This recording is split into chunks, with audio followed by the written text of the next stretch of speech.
It is increasingly clear that the approach of government to the COVID-19 plague is short-term and reactionary.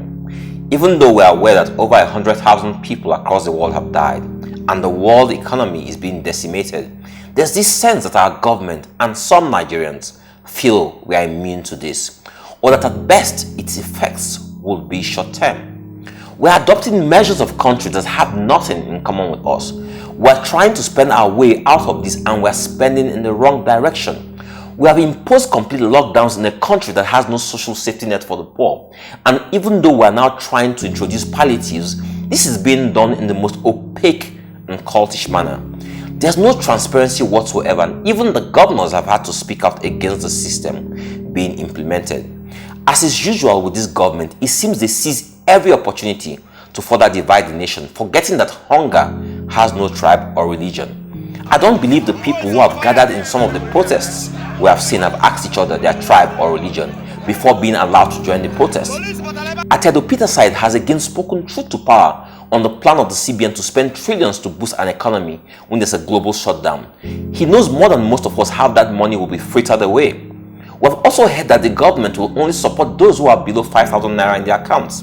Have they not realized that this lockdown means that millions have been thrown into the job market without a salary, even if they were earning 300,000 naira before? How many SMEs will pay salaries this month? Majority of them wouldn't, and most of our workforce can be found there. What of the daily earners who live on their daily day-to-day earnings? Does it mean that because they have had over 5,000 naira before that they are not now affected? I had previously called on the organized private sector led by Dangote to lead the way in this area of structured giving and palliatives, because the failure of government will affect all of us. I'm happy to know that not only has the Dangote Foundation pledged to spend an additional 23 billion naira, a lot of individuals, politicians and businesses have risen up to the occasion. But here's my worry. A lot of those giving now will also be part of those who need a lifeline in the next 2 or 3 months if this lockdown continues. There's absolutely nothing that suggests that the lockdown will end anytime soon, because the infection numbers are rising daily, even from states where the lockdown has been imposed. And do we really have a lockdown? How effective is it?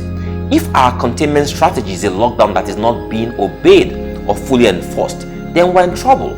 It means we're severely hemorrhaging from all corners. Oil is at an all-time low. Our oil cargoes are stranded. Businesses are shut, so government earns no revenue from taxes.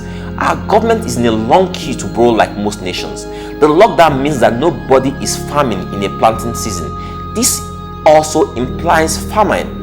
No revenue means the federal government and state governments will default in salaries very soon and in their obligations to contractors. All these have a multiplier effect on the economy, and it affects all of us from the most optimistic to the most pessimistic. Facts are facts. We can't keep running away from the truth that international bodies are even warning us about. We have to juxtapose the known with the unknown, input all historic data, apply a long-term approach, and come up with homegrown solutions that work for Nigeria and Nigerians. Historically, it is known that wearing of masks, quarantine measures, lockdowns, border controls, etc. work for epidemics and plagues like this. These measures were adopted as far back as 1910 during the Great Manchurian Plague that affected northeastern China. And even at that, over 60,000 people still died. But we do know the measures work, so let's implement the measures taking into consideration an economy which we know to be fragile or broken. Can we really afford a total lockdown? No. Can we afford to open up the economy fully? No. So why don't we have a middle-of-the-road approach? We can have a 3-day work week and implement a 4-day complete shutdown. The 3-day work week will imply the wearing of masks in public and total practice of social distancing. The 3-day work week should enable us galvanize Nigerians to the farms. The world will need food. Nigerians will need food. Instead of laying off civil servants in a depressed economy, retool them to work in farming parks or clusters. Forget spending in the area of construction or infrastructure at this time and divert all the resources, which includes money, men, and machinery, to the farms.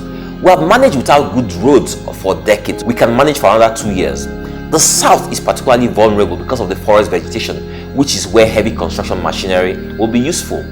Agriculture in the 21st century is reinventing itself as a new global business reshaped by globalization, standardization, high value production, massive growth in demand both for the food and biofuel industries, retail and packaging innovations, and a wrap-up in efficiency. Faced with constant productivity and market pressures, the new agriculture needs new tools to enhance its competitiveness and innovation capacity. One of these tools is the promotion of clusters. An agro-based cluster is simply a concentration of producers, agro-businesses, and institutions that engage in the same agricultural or agro-industrial subsector and interconnect and build value networks when addressing common challenges and pursuing common opportunities. Our state governments, in conjunction with the federal government, should work with all the 704 local governments in this direction. Agriculture will only succeed in Nigeria as the mainstay of our economy if we use a bottom-to-top approach with our LGAs leading the way. Going back to the lockdown, I have been wondering how those without online banking, debit cards, etc. are coping. Do we really believe all Nigerians are e-banking compliant? We must adopt common sense measures that work for us. The organized private sector should understand that their value is being eroded every day and that bankruptcies are already happening. This is the time to speak up and step up. Thank God for the likes of Atedo Peterside. All hope might not be lost.